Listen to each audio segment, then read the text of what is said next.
Sisters and brothers, beautiful people, how do you feel? We are here to say, in the name of humanity, we refuse to accept a fascist America.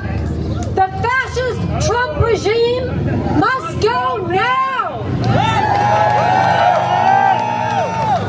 I want to talk about why we say this and what this is going to take.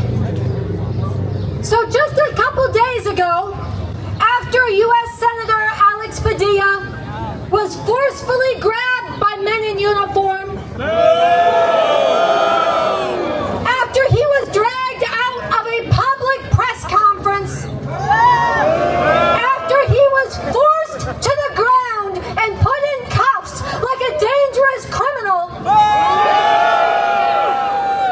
he came out in front of the cameras and said, if this administration can do this to a U.S. senator just asking questions, think what they are doing to the farm workers, to the cooks, to the dishwashers, to the day laborers. And maybe you don't have to imagine, maybe you're like me and you have been watching the videos, like the one on June 6th from a young woman who watched her father dragged out of a workplace raid. Now, before I tell this story, I want you to picture your father.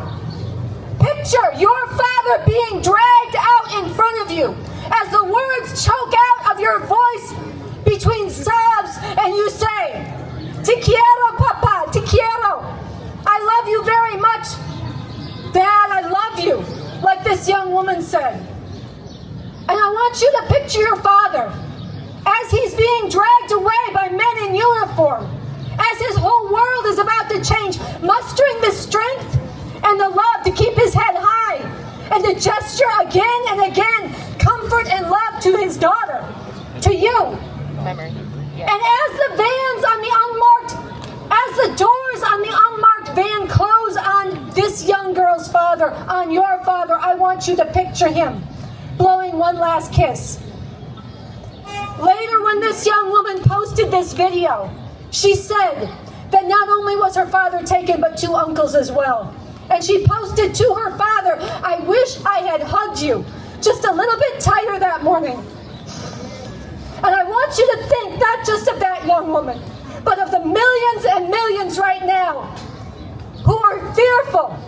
The mothers and fathers, the sons and daughters, the tios and tias who are terrified and thinking, I should hug my loved one just a little bit tighter before they leave today because I don't know if this will be my last chance. This is just one of the monstrous crimes of the Trump fascist regime. This is why we say the fascist Trump regime must go now.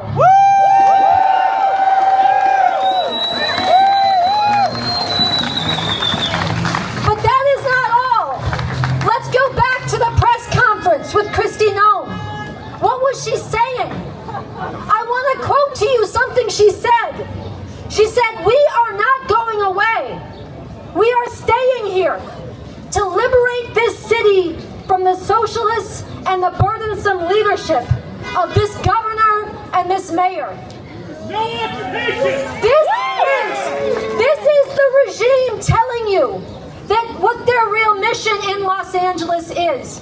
It is to remove the elected officials of that city and state by military force.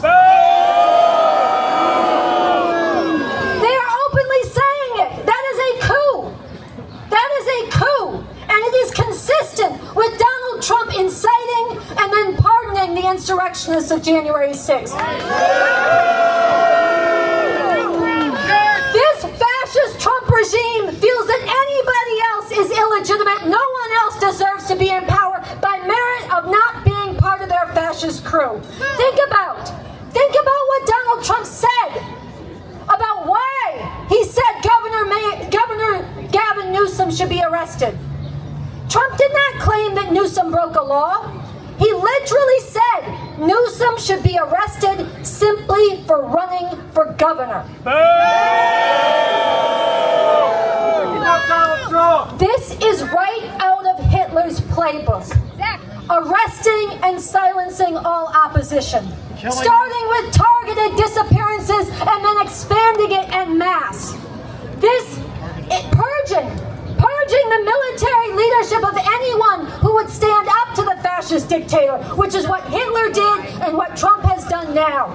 And then parading that military before the eyes of the world to intimidate and terrorize even before it is unleashed to do its greatest crimes. This is why we are here in the streets of DC today saying no to Trump's fascist military parade and saying the Trump fascist regime must go now.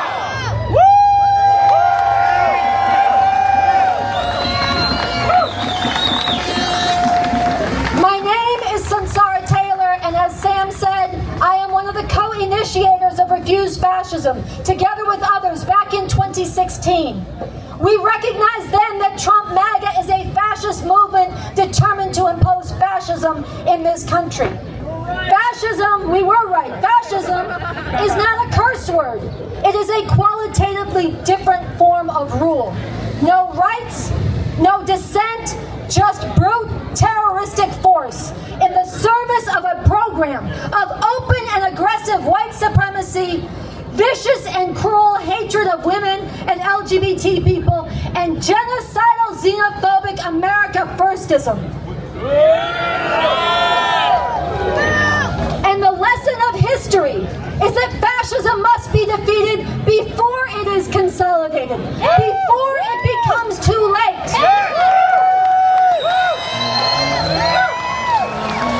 And today Donald Trump is very close to consolidating fascism. And so this is the mission of RefuseFascism.org. It is to unite people from all our diverse political perspectives and viewpoints to stand together in the streets non-violently, but again and again in growing numbers and determination, refusing to stop until we create such a profound political crisis that Donald Trump cannot govern this country.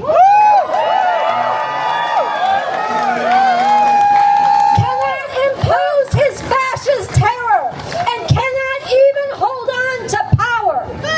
This is how fascist tyrants are deposed around the world through the nonviolent actions of the people. This is what is needed here, and this is the mission of RefuseFascism.org.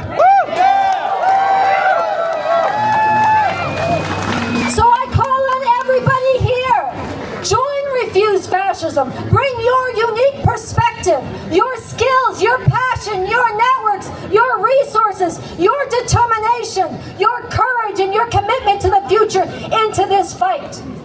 And on July 1st through the 4th, I'll talk more about this in a minute, come back to DC. We want to be in these streets even stronger, culminating on July 4th when we will declare our independence in the name of humanity from Trump's fascist America.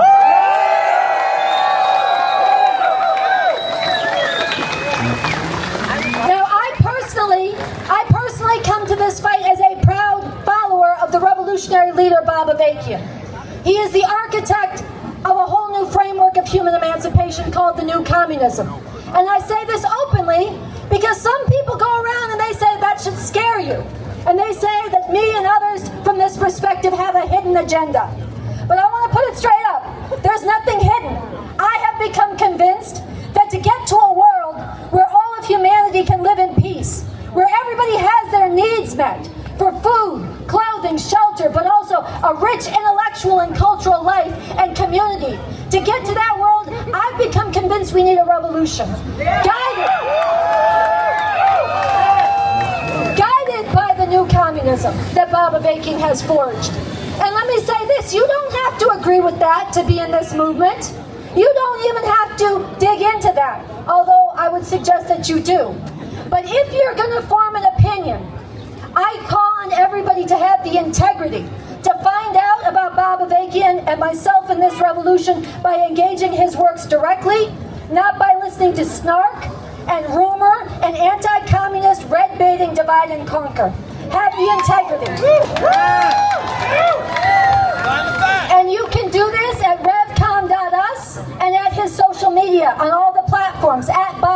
official. And if you go there, you will find somebody who's been ahead of the curve for decades, analyzing the rise of this fascism and what is needed to defeat it. But I will tell you this.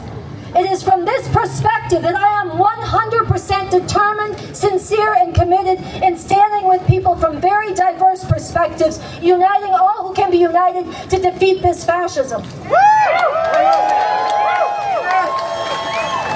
Because I recognize that the future I want and the future you want, even if it's different, neither of them, none of them is possible if fascism consolidates. So we need each other. We need to stand together. We need to debate the roots of this fascism, learn from each other, debate the way forward as we stand shoulder to shoulder, and don't let anybody divide us. So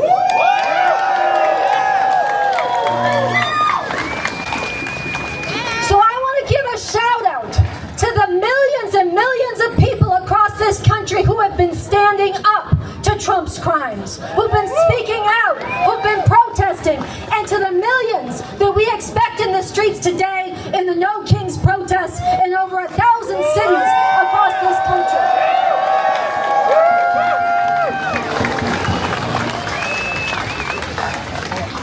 These outpourings, these numbers show that there is a force in this country that is powerful enough to defeat Trump MAGA fascism. No, it is not the Congress. No, it is not the courts. It is the masses and masses of ordinary people standing up together in the streets.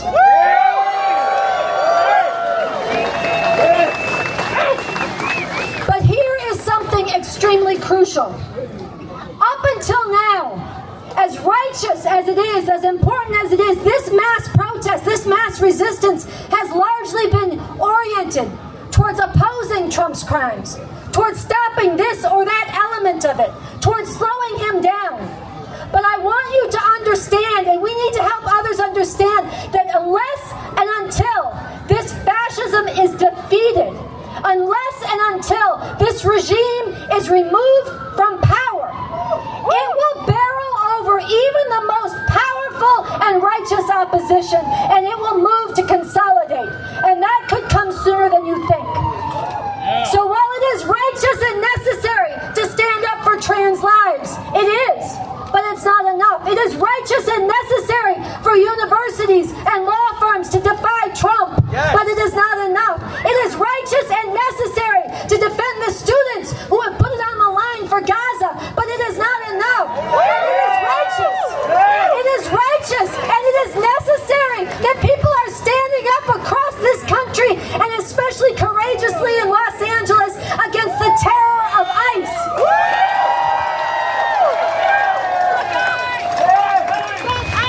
This is lending strength and inspiration and courage and defiance, but we have to understand that more is needed. We have to raise the demand, and we have to make it real. The fascist Trump regime must go now.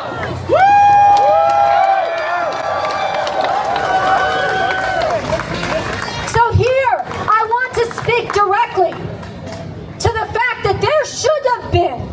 Y'all are beautiful, but let's be really honest. The hour is getting late. We must not talk falsely, as Bob Dylan said. You are beautiful, but there should have been 1 million people in the streets of D.C. today. And as righteous as it is that people are standing up everywhere, as important as that is, I want to take on directly those who said, protest elsewhere, but not in D.C. Some of them said, if you protest in D.C., Trump might declare martial law. Well, it looks like Trump has kind of jumped the gun on that one. He's going full steam ahead. The sure way to guarantee martial law and fascism is to lie down and capitulate in advance.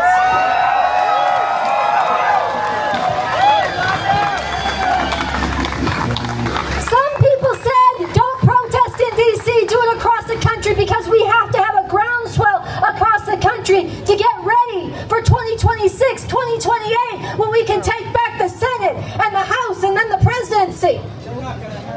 Well, guess what?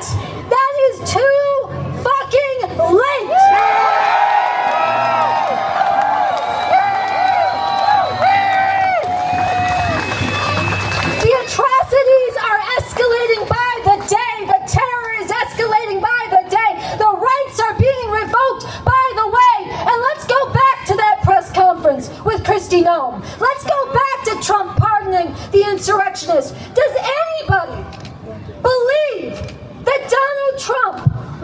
respect an election he lost in 2026.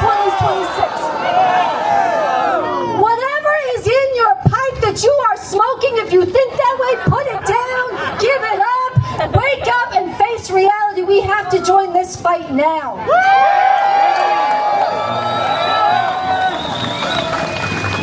And finally, there were those who said, stay away from D.C.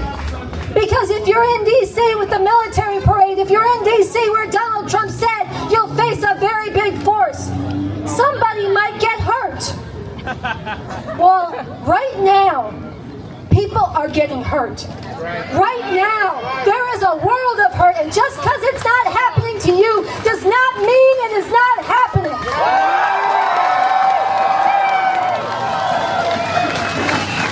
And if we give in to fear, if we cower because of Donald Trump's fascist threats and intimidation, if we sit back while they come for immigrants today and trans people tomorrow, and who knows who next, this leads to greater and greater horror. If you go down that road, you lose your humanity as you watch the humanity of others be destroyed.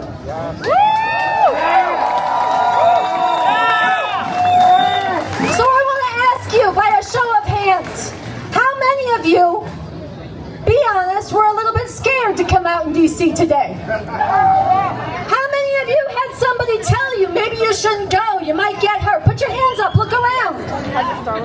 What you did by coming out in the face of that, what you did by coming out in the face of that is model the courage and conviction that can give strength to others. Because the truth is there has never been any advance for the oppressed without sacrifice, without risk. That's why we celebrate the civil rights leaders. That's why we celebrate those who fought against fascism in Germany. That is why we celebrate the freedom fighters. There's never been any advance on the cheap, and there are bigger things than our own personal safety. So we have to look out for each other. We don't take sacrifice lightly, but we are not going to bow down in fear and let Donald Trump steal the future and barrel over humanity. We are going to stand up.